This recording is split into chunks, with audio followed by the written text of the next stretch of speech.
¿Qué pasaría si te dijera que Valeriana, the Maya city found without leaving a desk, fue descubierta sin que nadie pisara la selva? Un arqueólogo encontró toda una civilización perdida frente a una pantalla. Tonight, we walk into a mystery that was hiding in plain sight. Not under vines, not behind a waterfall, inside a file. Somewhere in the forests of Campeche in southeastern Mexico, a city the size of a modern town lay quiet beneath the trees. For more than 1,000 years, its plazas held their shape under the roots. And here is the strange part. The map that revealed it had already existed for years. The laser had already flown over the canopy. The data was already sitting on a public server, free, waiting. No one had opened it to look for a city. They had gathered it to count trees. Tonight, we follow the person who finally looked, and the buried world that answered him back. Stay with me, unhurried. The forest keeps its own slow pace, and so will we. The story begins with something that sounds almost dull. In 2013, an environmental project flew aircraft over Campeche, firing lasers at the ground. The goal was simple and worthy: to measure the forest, to weigh its carbon, to understand how much living wood the canopy held. This tool is called LiDAR, light detection and ranging. It sends millions of pulses of laser light straight down. Most of them strike leaves, but a few slip through the smallest gaps and reach the soil below. From the timing of their return, a machine builds a model of the ground itself. The trees are stripped away, mathematically, leaf by leaf. What remains is the bare earth, in exquisite detail. The survey did its job. The forest was measured, the numbers were filed, and then the file was published online, open to anyone. It sat there for years. Nobody thought to ask what shapes were resting under those trees. To understand what he found, we have to know where we are. The Maya world was never one single empire. It was a constellation of city-states, spread across what is now Mexico, Guatemala, Belize, and Honduras. For centuries, from roughly 250 to 900 in the Common Era, the years we call the Classic Period, these cities rose across the lowlands.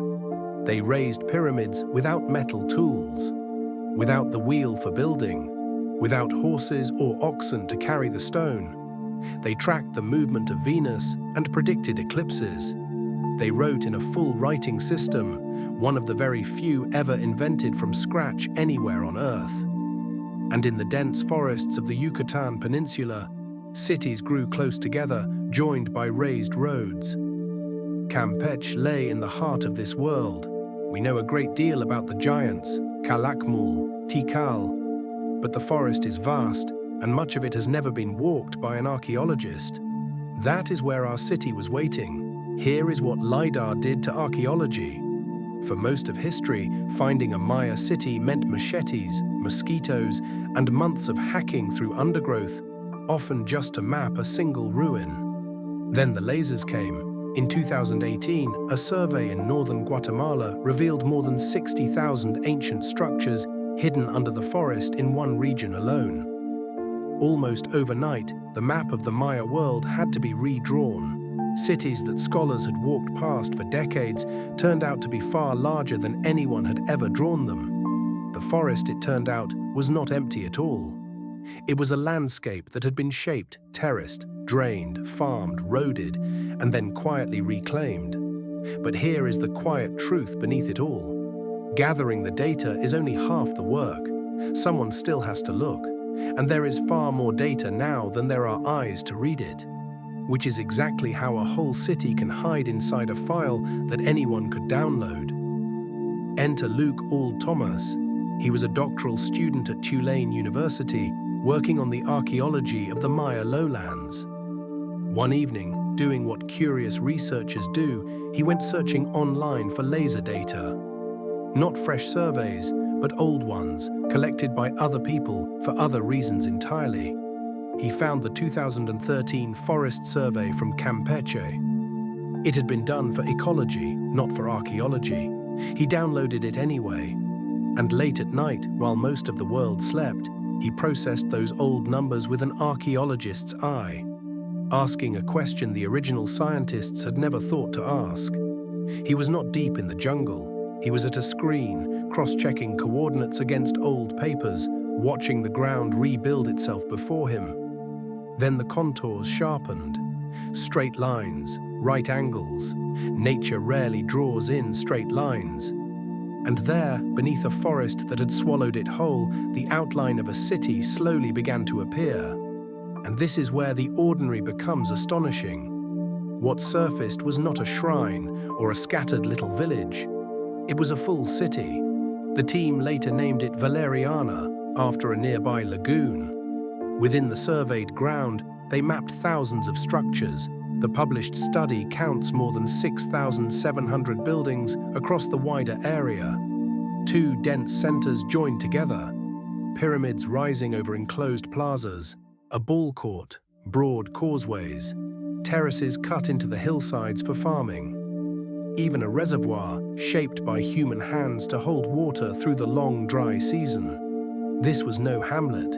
In its density of building, the evidence suggests it stood second only to Calakmul, one of the greatest Maya capitals ever known, and Calakmul was a superpower of its age. All of it had been sitting inside a file, and the deeper question now unfolds, how a city this large could simply vanish from memory. So let the forest fall away, and let the city breathe. Picture Valeriana near its height, somewhere in the 8th or 9th century. The evidence suggests tens of thousands of people lived across this landscape. Estimates run from around 30,000 to perhaps 50,000 at its peak, though numbers like these are always debated. Smoke rises from cooking fires at dusk. The plazas are swept stone, plastered smooth and painted. Temples catch the last gold of the day. Along the causeways move traders with salt, cacao, obsidian, jade. In the ball court, a heavy rubber ball travels between stone walls in a game that was part sport, part ceremony, older than the city itself. Water sits ready in the reservoir. Maize grows on the terraces above. This is not a lost people. This is a working city, administered, fed, governed, prayed in. A place with a true name we will never know, because the name we use, Valeriana, we gave it ourselves. And this is the quiet ache at the center of the discovery. We have the bones of Valeriana now, but almost none of its voice. No excavation has yet dug deep into its temples. We do not know who ruled here. We do not know which gods these pyramids were raised to honor. The stucco masks that once stared out from the temple fronts, brightly painted, fierce and divine, have mostly dissolved back into the stone. What historians still debate is how these dense cities fed themselves at all. How a landscape of thin tropical soil could support so many mouths for so many generations. The answer seems to lie in the terraces and the reservoirs, in a kind of careful, patient engineering of the land itself. But much of it remains theory, written in earthworks rather than in words. Valeriana is not an answer. It is a question, freshly opened, and it has barely been touched. Now the evening of the story comes on, slowly, because Valeriana did not fall in a single night. Across the 9th century, city after city in the southern Maya lowlands grew quiet. Construction slowed, and then it stopped. The great plazas emptied. Populations thinned and drifted away. Scholars call it the classic Maya collapse, though the word collapse is almost too sudden for what really happened. It was more like a long, slow withdrawal. The causes are still debated, calmly, among people who have spent whole lives on the question, most likely a weaving together of prolonged drought, exhausted farmland, and the pressures of war and shifting trade routes. There was no single blow. There rarely is. One by one, the cooking fires went out. The last families gathered what they could carry and walked. And the forest, patient as it has always been, began to lean back in over the walls. Give the forest a few centuries, and this is quietly what it does. Roots find the seams between the stones and widen them, gently, year by year. Rain softens the plaster, trees rise straight out of temple summits until a pyramid becomes a green hill, and no traveler passing below would ever guess what holds up the slope. The causeways sink beneath the leaf litter, the reservoir fills with silt and reeds. The city does not truly disappear. It is simply covered over, tucked in, kept. This is why so much of the Maya world hid so well, and for so long. Not because it was small, but because the jungle is a tireless archivist, storing everything under a thick blanket of green.